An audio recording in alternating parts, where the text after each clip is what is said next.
السلام عليكم ورحمة الله وبركاته. إن الحمد لله نحمده ونستعينه من يهده الله فلا مضل له ومن يضلل فلا هادي له وأشهد أن لا إله إلا الله وحده لا شريك له وأن محمدا عبده ورسوله أما بعد. قال الله تعالى: أعوذ بالله من الشيطان الرجيم. يا أيها الناس اتقوا ربكم الذي خلقكم من نفس واحدة وخلق منها زوجها وبث منهما رجالا كثيرا ونساء واتقوا الله الذي تساءلون به والأرحام إن الله كان عليكم رقيبا. பேரன்பிற்கும் பெருமதிப்பிற்கும் உரிய எல்லாம் வல்ல அல்லாஹுவின் நல்லடியார்களே, அல்லாஹுவின் பேரருளால் அவனுடைய கட்டளையாகிய இந்த ஜும்ஆவுடைய வணக்கத்தை நிறைவேற்றுவதற்கும் அதன் ஒரு பகுதியாக அவனுடைய மார்க்கத்தை அதன் தூய வடிவில் அறிந்து கொள்வதற்குமான வாய்ப்பை நாம் எல்லாம் பெற்றிருக்கின்றோம். அன்பிற்குரிய சகோதர சகோதரிகளே, இன்னும் சில தினங்களில் இன்ஷா அல்லாஹ் நாம் எல்லாம் சங்கை மிகு ரமலானுடைய மாதத்தை அடையவிருக்கிறோம். ரமலான் மாதம் வருகிறது என்று சொன்னால் அதை மிகுந்த சந்தோஷத்தோடு எதிர்பார்த்து வரவேற்கக்கூடிய மனோநிலை நம்மில் அதிகமானவர்களுக்கு இருப்பதை நாம் நடைமுறையில் பார்க்கிறோம். அன்பானவர்களே, ஒருவர் தன்னுடைய வாழ்நாளில் எத்தனை ரமலான் மாதங்களை அடைந்து கொண்டார் என்பதை விட அந்த ரமலானுடைய மாதத்தை அவர் எந்த அளவிற்கு நல்ல விதமாக பயன்படுத்தி கொண்டார் என்பதுதான் சிறப்பு. என்னுடைய வாழ்நாளில் நான் இதுவரை 40 ரமலானுடைய மாதங்களை சந்தித்திருக்கிறேன் என்று ஒருவர் சொல்லுவதற்கும் அந்த 40 ரமலானில் எத்தனை ரமலானை நல்ல விதமாக பயன்படுத்தி கொண்டேன் என்பதை சொல்லுவதற்கும் வித்தியாசம் இருக்கிறதா இல்லையா? எனவே ரமலான் மாதத்தை எதிர்பார்த்து காத்திருப்பது எந்த அளவிற்கு சந்தோஷமான விஷயமோ அதை விட அதிகமாக அந்த மாதத்தை நாம் நல்ல விதமாக பயன்படுத்திக் கொள்ள வேண்டும். ரமலான் மாதத்தை நல்ல விதமாக பயன்படுத்துதல் என்றால் என்ன? நம்முடைய மறுமை வெற்றிக்கு உதவியாக இருக்கக்கூடிய நன்மைகளை அந்த ரமலான் மாதத்தை பயன்படுத்தி எந்த அளவிற்கு அதிகமாக நம்மால் சேமித்துக் கொள்ள முடியுமோ, ரமலான் என்கிற அந்த வாய்ப்பை பயன்படுத்தி நம்மால் எந்த அளவிற்கு முடியுமோ அந்த அளவிற்கு நன்மைகளின் அளவை அதிகப்படுத்திக் கொள்ள வேண்டும். இதுதான் ஒரு மனிதர் ரமலானை சரியாக பயன்படுத்துகிறார் என்பதற்கான அடையாளம்.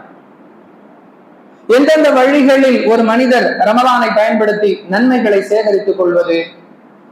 திருக்குரானிலும் ஆதாரபூர்வமான ஹதீசுகளிலும் இதற்கு என்னவெல்லாம் வழிமுறைகள் சொல்லித் தரப்பட்டிருக்கின்றனவோ அவற்றுடைய தொகுப்பை ரமலானும் நன்மைகளும் என்ற தலைப்பின் கீழ் இன்ஷா அல்லாஹ் இன்றைய ஜும்ஆவுடைய சிந்தனையாக நாம் பெற்றுக்கொள்ளவிருக்கிறோம். அன்பிற்குரிய அல்லாஹுவின் நல்லடியார்களே, ரமலான் மாதத்தை பயன்படுத்தி ஒருவர் நன்மையை சேகரித்துக் கொள்வதற்கான முதல் வழியாக அல்லாஹ் சொல்லுவது குதிப அலைக்குமுஸ் ஸியாம், உங்கள் மீது நோன்பு கடமையாக்கப்பட்டிருக்கிறது என்று 2வது அத்தியாயம் 183வது வசனத்திலே சொல்லுகிறார். ஃபமன் ஷஹித மின்குமுஷ் ஷஹர ஃபல்யஸும், யார் அந்த மாதத்தை அடைகிறாரோ அவர் நோன்பு நோற்றுக் கொள்ளட்டும் என்று 2வது அத்தியாயம் 185வது வசனத்திலே பேசுகிறார்.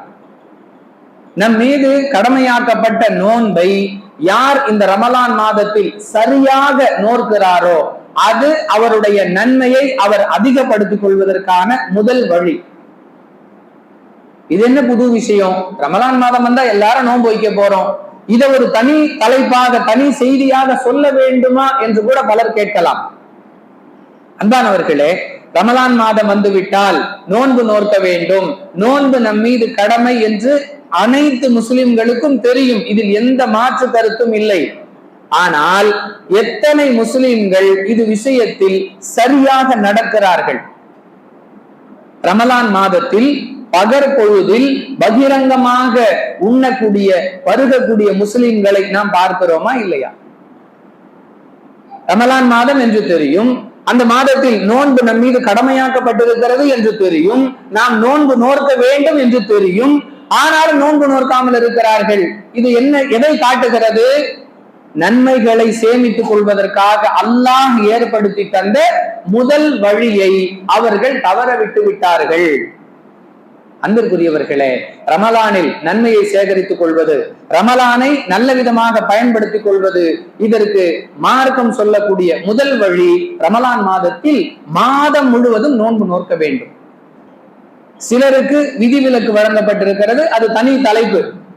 யாரெல்லாம் ரமலான் மாதத்தில் தற்காலிகமாக நோன்பை விடுவதற்கு அனுமதிக்கப்பட்டவர்கள், நிரந்தரமாக நோன்பை விடுவதற்கு அனுமதிக்கப்பட்டவர்கள் என்பதெல்லாம் தனி தலைப்பு. நிர்பந்தமாக யார் நோன்பை விடுவதற்கு மார்க்கத்தில் அனுமதி இருக்கிறதோ அவர்களை தவிர மற்ற அனைவருமே ரமலான் மாதம் முழுவதும் 29 நாட்களாகவும் இருக்கலாம், 30 நாட்களாகவும் இருக்கலாம், அந்த மாதம் முழுவதும் நோன்பு நோக்க வேண்டும். இது ரமலானை பயன்படுத்தி நன்மையை தேடிக்கொள்வதற்கான முதல் வழி. அன்பானவர்களே, இதனால் என்ன பயன்? ரசூலுல்லாஹி ஸல்லல்லாஹு அலைஹி வஸல்லம் சொல்லக்கூடிய செய்தி, அன்பிற்குரியவர்களே, திருமிதியில் இடம்பெறக்கூடிய 683வது ஹதீஸ்.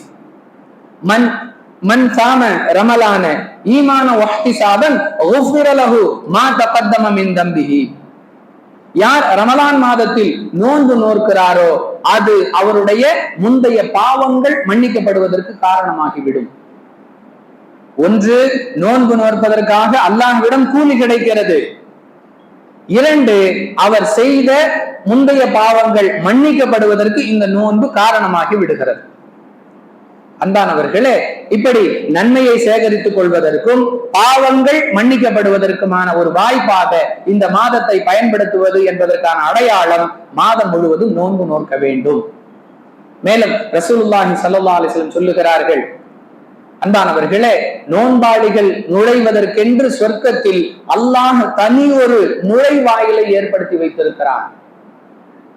1896வது செய்தியாக புகாரியில் பார்க்கிறோம். அந்த வாயில், அந்த சொர்க்கத்திற்குரிய நுழைவாயில் வழியாக நோன்பாளிகளை தவிர வேறு யாரும் நுழைய மாட்டார்கள். அது ரையான் என்று அழைக்கப்படும் என்று அல்லாஹ்வுடைய தூதர் சொல்லுகிறார்கள். ஒருவர் ரமலானை முறையாக பயன்படுத்தி நன்மையை சேகரித்துக் கொள்வதற்காக நோன்பு நோற்றால் அவர் சொர்க்கத்தில் நுழைவதற்கென்று பிரத்யேகமான ஒரு நுழைவாயிலை அல்லாஹ் ஏற்படுத்துவான். அடுத்ததாக, இந்த மாதத்தை பயன்படுத்தி ஒருவர் நன்மையை சேகரித்துக் கொள்வதற்கு, ரமலானை முறையாக பயன்படுத்துவதற்கான வழியாக அல்லாஹ்வும் அவனுடைய தூதரும் சொல்லக்கூடிய விஷயம் குர்ஆனோடு நமக்கு ஒரு தொடர்பை ஏற்படுத்திக் கொள்ளுதல். ஏனென்றால் இது குர்ஆன் அருளப்பட்ட மாதம். திருக்குர்ஆனுடைய 2வது அத்தியாயம் 185வது வசனத்தில் அல்லாஹ் பேசுகிறான், ஷஹ்ரு ரமலான் அல்லதி உன்சில ஃபீஹில் குர்ஆன். இந்த ரமலான் மாதத்தில் தான் குர்ஆன் அருளப்பட்டது. இந்த மாதத்துல மட்டும் குர்ஆன் ஓதணுமா? அப்படி பொருள் அல்ல. மற்ற மாதங்களோடு நாம் குர்ஆனுடைய தொடர்பை அதிகப்படுத்திக் கொள்வது போன்று ரமலானிலும் வைக்க வேண்டும். கூடுதலாக மற்ற மாதங்கள்ல குர்ஆன் ஓதுகிறோம், இது குர்ஆன் அருளப்பட்ட மாதம் என்ற காரணத்தால் மற்ற மாதங்களை விட இந்த மாதத்தில் குர்ஆனுடன் கூடிய தொடர்பை அதிகப்படுத்த வேண்டும். ஏனெனில் ரசூலுல்லாஹி ஸல்லல்லாஹு அலைஹி வஸல்லம் அப்படி செய்யக்கூடியவர்களாக இருந்தார்கள் என்பதை புகாரியுடைய 6வது ஹதீஸில் பார்க்கிறோம். ஒவ்வொரு வருடம் ரமலான் மாதத்திலும் அதுவரை எந்த அளவு குர்ஆன் அருளப்பட்டிருக்கிறதோ அதை முழுமையாக ரசூலுல்லாஹி ஸல்லல்லாஹு அலைஹி வஸல்லம் அவர்கள் ஓதி காட்டுவார்கள். ஜிப்ரீல் அலைஹிஸ்ஸலாம் அவர்கள் அதை கேட்பாங்க. அன்பானவர்களே, இந்த வகையில் நபிகளாருடைய சுன்னத்தை பின்பற்றக்கூடியவர்களாகவும் நன்மையை சேகரித்துக் கொள்ளக்கூடியவர்களாகவும் ரமலானை நல்ல விதமாக பயன்படுத்திக் கொள்ளக்கூடியவர்களாகவும் நாம் இருக்கிறோம் என்பதற்கான அடையாளங்களுள் ஒன்று ரமலான் மாதத்தில் அதிகமாக குர்ஆன் ஓதுவது. தினமும் குர்ஆன் ஓதுவதற்கென்று நேரத்தை ஒதுக்கி கொள்ள வேண்டும். மற்ற மாதங்களை விட ரமலான் மாதத்தில் நாம் அதிகமாக ஓய்வு எடுக்கிறோம், அதிகமாக நேரம் கிடைக்கிறது. அதை முறையாக பயன்படுத்தி தினமும் குர்ஆன் ஓதுவதற்கென்று இவ்வளவு நேரம், அது நம்முடைய உடல்நிலை, நம்முடைய சூழ்நிலை, இதை பொறுத்து எந்த நேரம் நமக்கு வசதியாக இருக்குமோ அந்த நேரத்தை குர்ஆன் ஓதுவதற்கென்று ஒதுக்கி கொள்ளுதல். யார் யாருக்கு எவ்வளவு முடியும். மற்ற நாட்கள்ல குர்ஆன் ஓதணும், இந்த மாதத்தில் கூடுதலாக. அன்பானவர்களே, ஒரு மாதத்துல ஒரு குர்ஆன் முடிப்பது, அல்லது அல்லாஹ் நமக்கு இன்னும் ஆரோக்கியத்தை கொடுத்திருக்கிறான், சரளமாக ஓத முடிகிறது என்று சொன்னால் அவர்கள் இன்னும் கூடுதலாக ஒரு நாளைக்கு 1 மணி நேரம் ரமலான் மாதத்தில் மட்டும் குர்ஆன் ஓதுவதற்கு என்று ஒதுக்கி வைத்தால், அல்லாஹு அக்பர், சரளமாக ஓதக்கூடியவர்கள் 1 மணி நேரத்தில் 3 ஜுஸு அளவிற்கு ஓதிவிடலாம். 10 நாட்களுக்கு ஒரு குர்ஆன் என்று எடுத்துக்கொண்டால் ஒரு மாதத்தில் சர்வசாதாரணமாக 3 குர்ஆனை ஓதி முடித்து விட முடியும். உடனே ஒரு நாளைக்கு 1 மணி நேரமா, அதெல்லாம் எப்படிங்க? அன்பானவர்களே, தேவையற்ற எத்தனையோ விஷயங்களுக்காக நாம் எவ்வளவோ நேரத்தை செலவிடுகிறோம். எதற்காக என்று பட்டியல் போட தேவையில்லை, அவருக்கே தெரியும். நாம பட்டியல் போட்டுதான் விளக்கணுங்கிற கட்டாயம்லாம் இல்லை. எல்லோருக்குமே நம்முடைய நேரம் எப்படியெல்லாம் பாழாகி கொண்டிருக்கிறது. அல்லாஹ் திருக்குர்ஆனில் மிக தெளிவாக சொல்லுகிறான், வல்லதீனஹும் அனில் லகவி முஅரிதூன், முஃமின்கள் வீணானவற்றை விட்டு விலகி இருப்பார்கள். 23வது அத்தியாயத்துல மூமின்களுடைய பண்பை பற்றி எல்லாம் தொடர்ந்து அல்லாஹ் பேசுகிறான். அதில் ஒரு அடையாளமாக வீணான விஷயங்களை தவிர்க்கிறது மூமின்களுடைய அடையாளங்களும் ஒன்று. அப்படி என்றால் தேவையற்ற விஷயங்களை நாம் தவிர்க்கும் பொழுது குர்ஆன் ஓதுவதற்கென்று மற்ற நல்ல அமல்களை செய்வதற்கென்று நமக்கு அதிகமாக நேரம் கிடைக்கும். அதை பயன்படுத்திக் கொள்வது, குறிப்பாக ரமலானுடைய மாதத்துல குர்ஆன் ஓதுவதற்கென்று அதிகமான நேரத்தை பயன்படுத்துறது. அல்லாஹ்வுடைய தூதர் ஸல்லல்லாஹு அலைஹி வஸல்லம் சொன்னார்கள், திருமதியில் இடம்பெறக்கூடிய 2910வது செய்தி, குர்ஆனில் இருந்து நீங்கள் ஒரு எழுத்தை ஓதினால் அல்லாஹ் அதற்கு உங்களுக்கு 10 நன்மைகளை வழங்குகிறார். ஒரே ஒரு எழுத்தை ஓதியதற்கு 10 நன்மைகள். இன்னும் அன்பிற்குரியவர்களே, 1470வது செய்தி முஸ்லிம்ல பார்க்கிறோம். அல்லாஹ்வுடைய தூதர்கள் சொன்னார்கள், யார் குர்ஆனை ஓதி வருகிறாரோ மறுமை நாளில் அது அவருக்கு பரிந்துரை செய்யும், சிபாரிசு செய்யும் என்று கூறுகிறார்கள். யார் குர்ஆனோடு தொடர்பு வைத்திருக்கிறாரோ அவருக்கு கிடைக்கக்கூடிய நன்மை. குர்ஆனை பார்ப்பது, குர்ஆனை பற்றி மக்களிடத்துல வீராவேசமாக பேசுவது, இதெல்லாம் தனி. அதோடு சேர்த்து குர்ஆனை ஓத வேண்டும். குர்ஆனுடைய அடிப்படையில் வாழ்க்கையை அமைத்துக் கொள்வது எந்த அளவிற்கு இஸ்லாத்தில் வலியுறுத்தி சொல்லப்பட்டிருக்கிறதோ அதுபோன்று குர்ஆனை ஓதுவதும் நமக்கு வலியுறுத்தி சொல்லப்பட்டிருக்கிறது. அதனால்தான் ஒரு எழுத்துக்கு 10 நன்மை. குர்ஆனோடு யார் தொடர்புள்ளவராக இருக்கிறாரோ, யார் குர்ஆனை ஓதி வருகிறாரோ அது அவருக்கு பரிந்துரை செய்யும். அன்பானவர்களே, இதுவெல்லாம் எதற்காக? நம்முடைய தொடர்பை, குர்ஆனுடன் கூடிய தொடர்பை அதிகப்படுத்திக் கொள்ள வேண்டும் என்பதற்காக. குறிப்பாக இந்த மாதத்தில் இன்னும் நம்முடைய தொடர்பு, குர்ஆனுடன் கூடிய தொடர்பு அதிகமாக இருக்க வேண்டும். அன்பானவர்களே, 3வது வழியாக இஸ்லாம் நமக்கு சொல்லித் தருகிறது கியாமுல் லைல், இரவு தொழுகை. மற்ற மாதங்களில் தொழக்கூடாது, ரமலானில் மட்டும்தான் தொழ வேண்டும் என்று சொல்லாமல் சொல்லும் அளவிற்கு பெரும்பாலான முஸ்லிம்களுடைய புரிதல், குறிப்பாக தௌஹீதுவாதிகளுடைய புரிதல். இரவு தொழுகை, கியாமுல் லைல், ஸலாத்துல் லைல், தஹஜ்ஜுத், வித்ர், இப்படி 4 வகையான பெயர்கள் ஹதீஸில் இந்த தொழுகைக்கு சொல்லப்பட்டிருக்கிறது. கியாமுல் லைல் என்று சொன்னால் இரவில் நிற்றல், ஸலாத்துல் லைல் என்று சொன்னால் இரவில் தொழுதல், தஹஜ்ஜுத் என்று சொன்னால் விழித்திருந்து தூக்கத்தை தியாகம் செய்து தொழக்கூடிய தொழுகை, வித்ர் ஒற்றைப்படையாக முடிக்கக்கூடிய தொழுகை, இப்படி எல்லாம் ஹதீஸ்ல இதற்கு பெயர் இருக்கிறது. எங்கேயுமே தராவீஹ்ங்கிற பெயர் இல்லை. தராவீஹ்ங்கிற பெயர்ல இஸ்லாத்தில் எந்த ஒரு வணக்கமும் இல்லை. ரமலானுக்கு மட்டும் இந்த தொழுகை இருப்பது போன்ற ஒரு மாயை இஸ்லாமிய சமூகத்தில் உருவாக்கப்பட்டிருக்கிறது. தராவீஹ்ங்கிற வார்த்தையே குர்ஆன் ஹதீஸ்ல ஒரு இபாதத்துக்குரிய பெயராக சொல்லப்படவே இல்லை. மாறாக கியாமுல் லைல், ஸலாத்துல் லைல், தஹஜ்ஜுத், வித்ர் எல்லாமே ஒன்றுதான். ஒரே ஒரு வணக்கத்திற்கு தான் இத்தனை பெயர்கள்.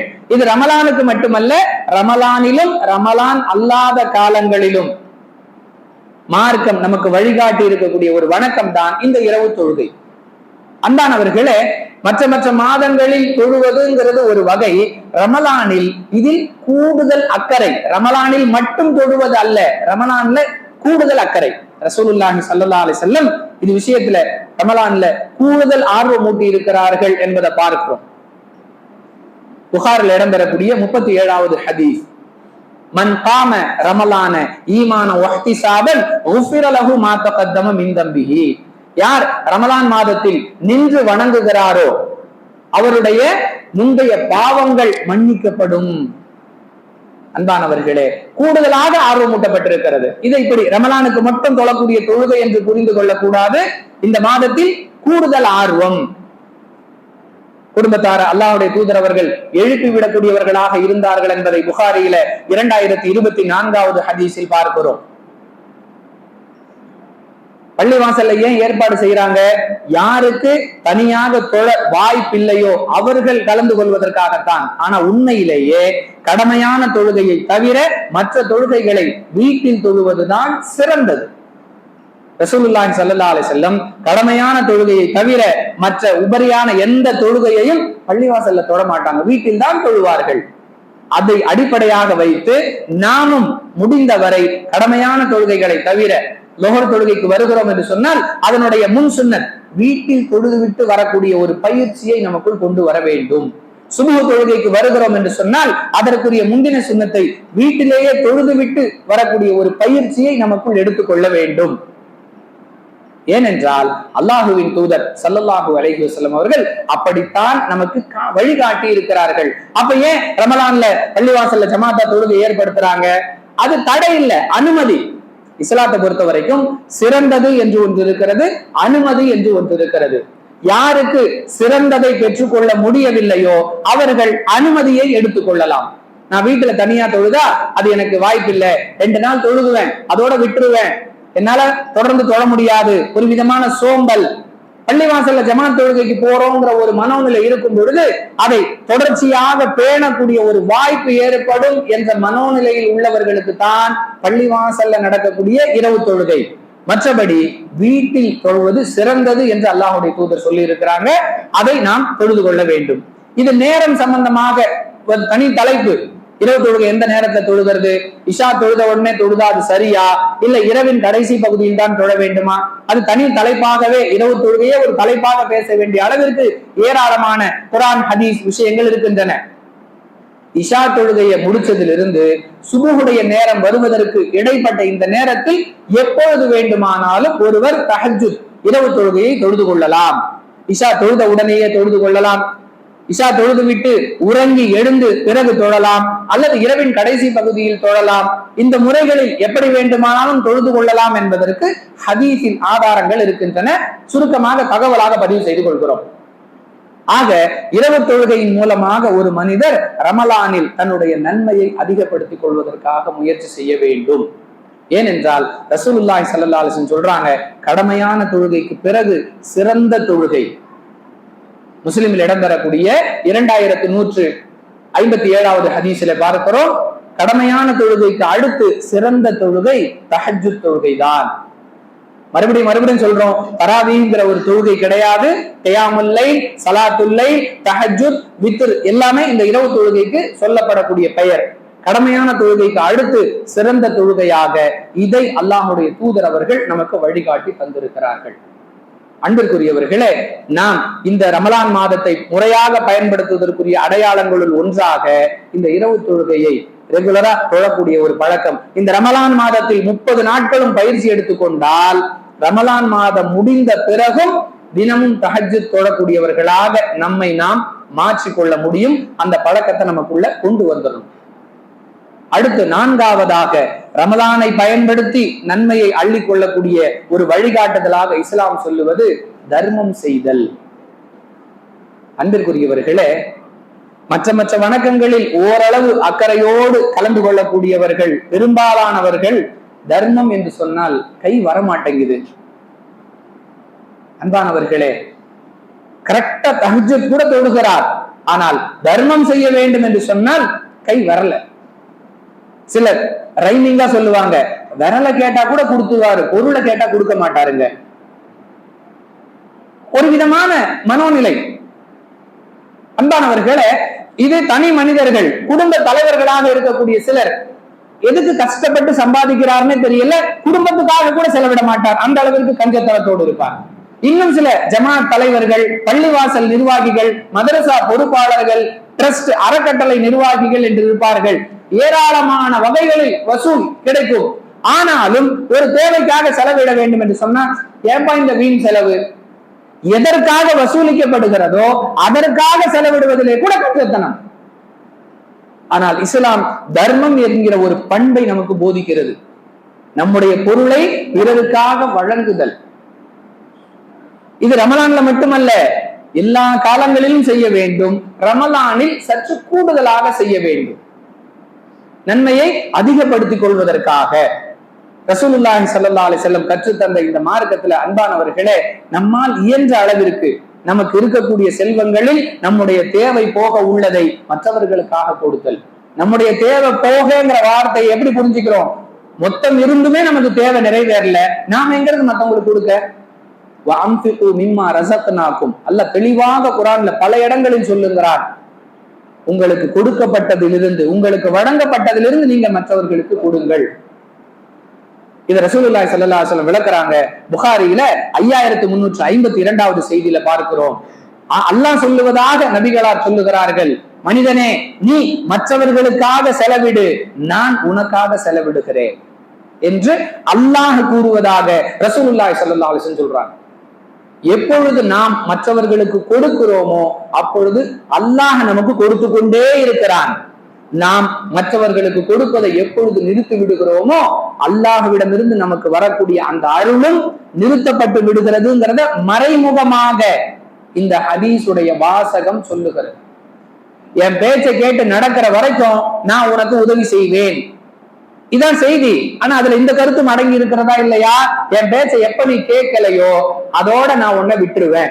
அது மாதிரி மனிதனே நீ மற்றவர்களுக்காக செலவிடு, நான் உனக்காக செலவிடுகிறேன் என்று அல்லாஹ் கூறுகிறான். இது நபிகளாருடைய வாசகம்.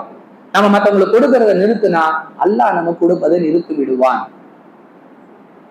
ரசூலுல்லாஹி ஸல்லல்லாஹு அலைஹி வஸல்லம் அவர்கள் வேகமாக வீசக்கூடிய மழை காற்றை விட ரமலான் மாதத்தில் அதிகமாக தர்மம் செய்யக்கூடியவர்களாக இருந்தார்கள் என்பதை முஸ்லிமில் இடம்பெறக்கூடிய 3220வது ஹதீஸிலே பார்க்கிறோம். வேகமாக வீசக்கூடிய மழை காற்றை விட ரமலானில் அதிகமாக தர்மம் செய்வது நபி வழி என்ற அடிப்படையை வைத்து மற்ற மாதங்களிலும் அல்ஹம்துலில்லாஹ் ஒவ்வொருவரும் தங்களால் இயன்ற அளவிற்கு தர்மம் செய்து கொண்டிருக்கிறோம். ஆனால் ரமலான் மாதத்தில் கூடுதலாக தர்மம் செய்ய வேண்டும். அதை வாய்ப்பாக பயன்படுத்தி நாம் நன்மைகளை அள்ளிக்கொள்ள வேண்டும். கொஞ்சம் யோசனையா தான் சொல்றதெல்லாம் நல்லா இருக்குங்க, ஆனா இருக்கிறதையெல்லாம் கொடுத்துட்டா, இருக்கிறதையெல்லாம் கொடுத்துருங்கன்னு இஸ்லாம் சொல்லவே இல்லை. உங்களால் இயன்ற அளவிற்கு இத்தகுன்னார் வலவ் பிஷ்ஷித்தி தம்ரா, அல்லாஹ்வுடைய தூதர் அவர்கள் சொல்லுகிறார்கள். பிரபலமான ஹதீஸ், புகாரில உள்ள பிரபலமான ஹதீஸ், ஒரு பேரிச்சம்பழத்தின் கீற்றையாவது தர்மம் செய்து உங்களை நரக நெருப்பிலிருந்து பாதுகாத்துக் கொள்ளுங்கள். பேரிச்சம்பழம் அளவுக்கு அல்ல, பேரிச்சம்பழத்துல பாதி அல்ல, பேரிச்சம்பழத்தின் கீற்று ஒரு துண்டு, அதுதான் உங்களால கொடுக்க முடியும் என்றால் அதை தர்மம் செய்தாவது உங்களை நரக நெருப்பிலிருந்து பாதுகாத்துக் கொள்ளுங்கள்.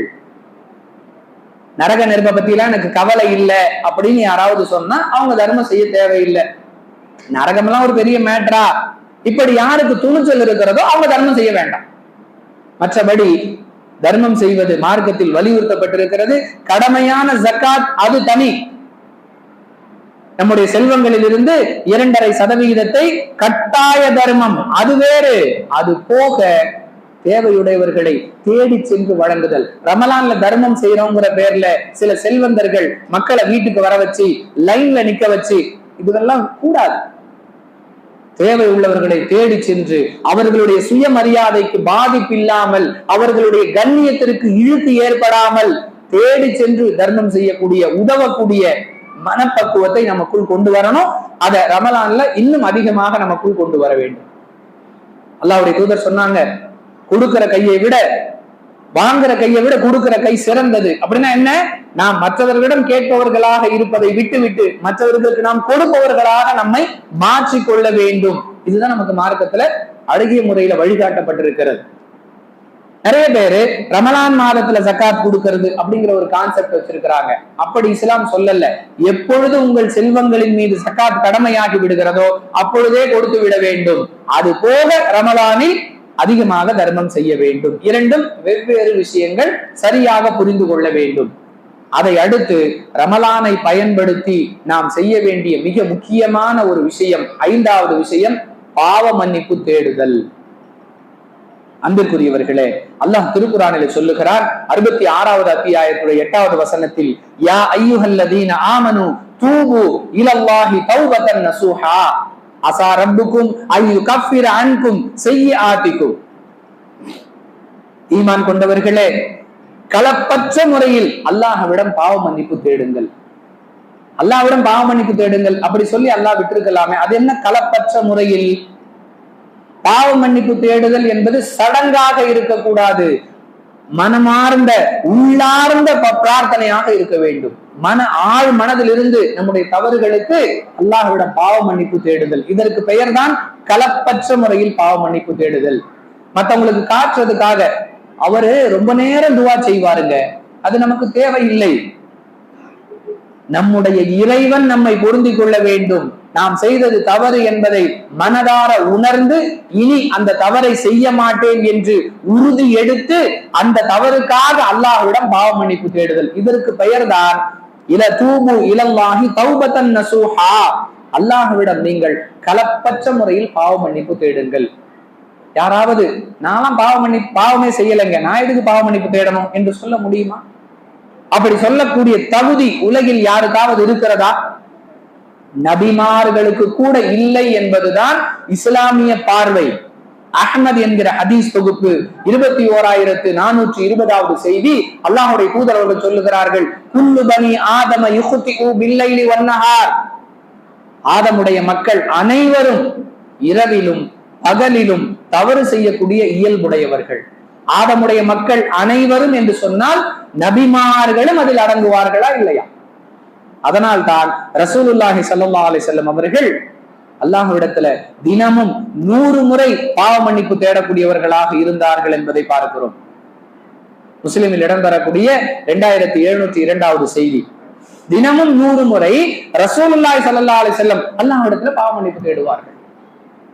அஸ்தக்ஃபிருல்லாஹ வ அதூபு இலை, இந்த வாசகத்தை 70 முறை ஓதுவார்கள் என்று ஒரு அறிவிப்பிலும் 100 முறை ஓதுவார்கள் என்று மற்றொரு அறிவிப்பிலும் வருவதை நாம பார்க்கிறோம். அப்படி என்றால் நானும் நீங்களும் எந்த அளவிற்கு பாவ மன்னிப்பு தேட வேண்டிய தேவை உள்ளவர்கள்?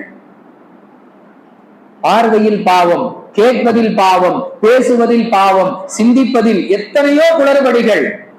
மனதால் சிந்திப்பதை அல்லாஹ் குற்ற கணக்குல எழுத மாட்டேன் அப்படின்னு அல்லாஹ்வுடைய தூதர் மூலமா நமக்கு சொல்லி தர்றான். அது தவிர நம்முடைய பேச்சு, நம்முடைய பார்வை, நம்முடைய நடவடிக்கைகள், நம்முடைய தவறான திட்டமிடுதல்கள், சூழ்ச்சி, அல்லாஹ் காப்பாற்ற வேண்டும்.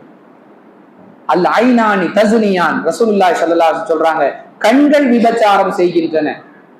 விபச்சாரம் என்றால் நமக்கு தெரியும், தவறான முறையில் ஒரு ஆணும் பெண்ணும் கூடுவதற்கு தான் விபச்சாரம், அப்படிதான் நம்ம புரிஞ்சு வச்சிருக்கிறோம். அல்லாஹ்வுடைய தூதர் கண்கள் விபச்சாரம் செய்கின்றன அப்படின்னு சொல்றாங்க. என்ன பொருள்? பார்க்க கூடாததை பார்ப்பது கண்கள் செய்யக்கூடிய விபச்சாரம். இப்படி ஏராளமான பாவங்கள் ஒவ்வொரு மனிதனுடைய வாழ்விலும் நடந்து கொண்டே இருக்கின்றன. அதற்கு தீர்வு என்ன? மன்னிப்பு தேடுதல். அந்த வாய்ப்பை இந்த ரமலானை பயன்படுத்தி அதிகமாக நாம் தேடிக்கொள்ள வேண்டும் என்பதுதான் மார்க்கத்துல நமக்கு சொல்லப்பட்டது. எப்படி? ஹாக்கிம் அப்படிங்கிற ஹதீஸ் தொகுப்புல 4வது பாகம் 170வது பக்கத்துல அல்லாஹ்வுடைய தூதர் சொல்லக்கூடிய செய்தி, அது நீண்ட விஷயம். அல்லாஹ்வுடைய தூதர் மெம்பர்ல ஏறுறாங்க, ஒவ்வொரு படியில கால் வைக்கும் பொழுதும் ஆமீன் சொல்றாங்க, அதற்கு நபி தோழர்கள் விளக்கம் கேட்கிறாங்க. நீண்ட ஹதீஸ், பல முறை நாமெல்லாம் கேட்ட ஹதீஸ். விஷயம் என்ன? ரமலான் மாதத்தை அடைந்தும் யார் பாவ மன்னிப்பு தேடவில்லையோ அவன் நாசமடையட்டும் என்று ஜிப்ரீல் அலைஹிஸ்ஸலாம் பதுவா செய்றாங்க. அதற்கு ரசூலுல்லாஹி ஸல்லல்லாஹு அலைஹி வஸல்லம் ஆமீன் என்று சொல்லுகிறார்கள். பிரார்த்தனை செய்வது யார்? ஜிப்ரீல் அலைஹிஸ்ஸலாம். ஜிப்ரீல் மலக், அவர் சுயமாக எதையும் செய்ய மாட்டார். அல்லாஹ் எதை செய்ய சொல்லுகிறானோ அதை செய்வதுதான் மலக்குகளுடைய குணம். திருக்குர்ஆன் அப்படித்தான் சொல்லுகிறது. 66வது அத்தியாயத்துடைய 6வது வசனத்தில் அல்லாஹ் பேசுகிறான், லா யஸூனல்லாஹ மா அமரஹும் வ யஃபஅலூன மா யுமரூன். அவர்கள் நம்ம எதை கட்டளையிடுறோமோ அதைத்தான் செய்வாங்க, அதை தவிர வேற எதையும் செய்ய மாட்டார்கள். ரமலானை அடைந்தும் ஒருவன் பாவ மன்னிப்பு தேடாவிட்டால் அவன் நாசமடையட்டும் என்று அல்லாஹ்வுடைய ஏற்பாட்டின்படி ஜிப்ரீல் அலைஹிஸ்ஸலாம் பதுவா செய்ய ரசூலுல்லாஹி ஸல்லல்லாஹு அலைஹி வஸல்லம் ஆமீன் சொல்லுகிறார்கள் என்றால் ஒரு மனிதன் ரமலான் மாதத்தை அடைந்தும் தௌபா செய்யாமல் இருப்பது எந்த அளவிற்கு துர்பாக்கியம். எனவே ரமலானை பயன்படுத்தி ஒரு மனிதர் செய்ய வேண்டிய 5வது அம்சம் பாவ மன்னிப்பு தேடுவது. அன்பானவர்களை மீண்டும் நினைவுபடுத்துகிறோம். கடமையான நோன்பை நோற்பது, குர்ஆனுடன் தொடர்பை அதிகப்படுத்திக் கொள்வது, தஹஜ்ஜுத் தொழுகையை பேணிக் கொள்வது, தர்மம் செய்வது, பாவ மன்னிப்பு தேடுவது, இவற்றை கொண்டு நாம் நம்முடைய ரமலானை நல்ல விதமாக பயன்படுத்தி நன்மைக்குரிய ரமலானாக ஆக்கிக் கொள்வோம். அப்படிப்பட்ட வாய்ப்பை எனக்கும் உங்களுக்கும் அல்லாஹ் வழங்குவானாக. வாஹிரு தஅவானா அனில் ஹம்துலில்லாஹி ரப்பில் ஆலமீன்.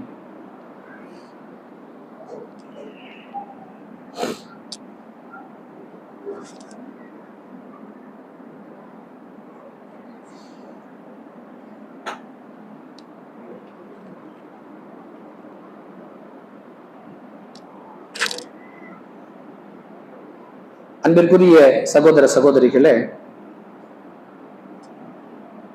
ரமலான் மாதத்தை நல்ல விதமாக எதிர்பார்க்கிறோம், அதை நல்ல விதமாக பயன்படுத்திக் கொள்ள வேண்டும் என்பது தொடர்பான விஷயங்களை பேசிக் கொண்டிருக்கிறோம். இதுவெல்லாம் ஒரு புறம் இருக்க, ஏன் இப்படி ஒரு நோன்பு என்கிற வணக்கம் நம் மீது கடமையாக்கப்பட வேண்டும்? இதனால் யாருக்கு என்ன லாபம்? இதனால் அல்லாஹ்வுக்கு என்ன லாபம்? இப்படியெல்லாம் பலருடைய சிந்தனை அதை வெளிப்படுத்துவதில்லை யாரும். ஒரு சிலர் நோன்பு ஏன் கடமையாக்கப்பட்டது தெரியுமா? மேடைகளிலே பேசுவார்கள். அரசியல் தலைவர்கள் இஃப்தார் நிகழ்ச்சி என்ற பெயரில் சில அரசியல் கட்சி தலைவர்களையும் சில உலமாக்களையும் அழைத்து நிகழ்ச்சி நடத்துவார்கள். அதில் பலர் பலவிதமாக பேசுவார்கள். நோன்பு ஏன் கடமையாக்கப்பட்டது தெரியுமா? ஏழைகள் எப்படி பசி கொடுமையால் சிரமப்படுகிறார்கள் என்பதை செல்வந்தர்கள் புரிந்து கொள்ள வேண்டும் என்பதற்காகத்தான் அல்லாஹ் நோன்பை கடமையாக்கி இருக்கிறார், இப்படி சொல்லுவார்கள். அன்பானவர்களே, இவர்கள் சொல்வது உண்மையாக இருந்தால் நோன்பு செல்வந்தர்கள் மீது மட்டும்தான் கடமையாக்கப்பட்டிருக்க வேண்டும். ஏனென்றால் ஏழைகளுடைய பசி கொடுமையை செல்வந்தர்கள் உணர்வதற்குத்தான் நோன்பு என்று சொன்னால் நோன்பு செல்வந்தர்கள் மீது மட்டும் கடமையாக்கப்பட்டிருக்க வேண்டும். ஆனா அப்படி கடமையாக்கல. ஈமான் கொண்டவர்களே, உங்கள் அனைவர் மீதும் நோன்பு கடமையாக்கப்பட்டிருக்கிறது என்று அல்லாஹ் சொல்லுகிறார். இன்னும் சிலர் வருடம் முழுவதும் சாப்பிட்டுக் கொண்டே இருக்கிறோம், அந்த ஒரு மாதமாவது சாப்பிடாமல் இருந்தால் நமக்கு ஆரோக்கியம் கிடைக்கும் என்பதற்காகத்தான் அல்லாஹ் நோன்பை கடமையாக்கி இருக்கிறார். இப்படி சிலர், நம்ம சிலருக்கு கரெக்ட் தான், நல்லா சொல்றாங்கல்ல, கரெக்டா பேசுறாங்களே என்று தோன்றும். அப்படி அல்லாஹ் சொன்னானா? ஆரோக்கியமாக இருப்பதற்குத்தான் நோன்பு என்று சொன்னால் நோன்பு நோயாளிகள் மீது மட்டும்தான் கடமையாக்கப்பட்டிருக்க வேண்டும். ஆனா நோயாளி மேல நோன்பு கடமையே இல்லைன்னு இஸ்லாம் சொல்லுகிறது. அப்படி என்றால் எதற்குத்தான் நோன்பு? எந்த இறைவன் நோன்பை கடமையாக்கினானோ அந்த இறைவனே அதற்குரிய காரணத்தையும் சொல்லுகிறான். 2வது அத்தியாயம் 183வது வசனத்தில், யா அய்யுஹல்லதீன ஆமனு, ஈமான் கொண்டவர்களே, குத்திப அலைக்குமுஸ் ஸியாம் கமா குத்திப அலல்லதீன மின் கப்லிக்கும், உங்களுக்கு முன் சென்ற சமுதாய மக்களுக்கு எப்படி நோன்பு கடமையாக்கப்பட்டதோ அதுபோன்று உங்கள் மீதும் நோன்பு கடமையாக்கப்பட்டிருக்கிறது. எதற்கு தெரியுமா?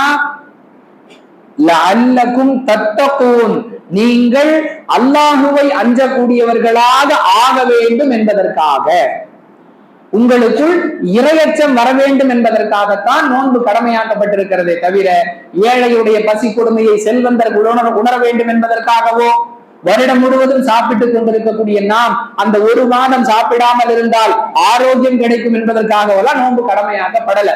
உண்மையை சொல்றதா இருந்தா, நோன்பு பகல் முழுக்க சாப்பிடாம இருக்கிறோம்னு சொல்றோம்.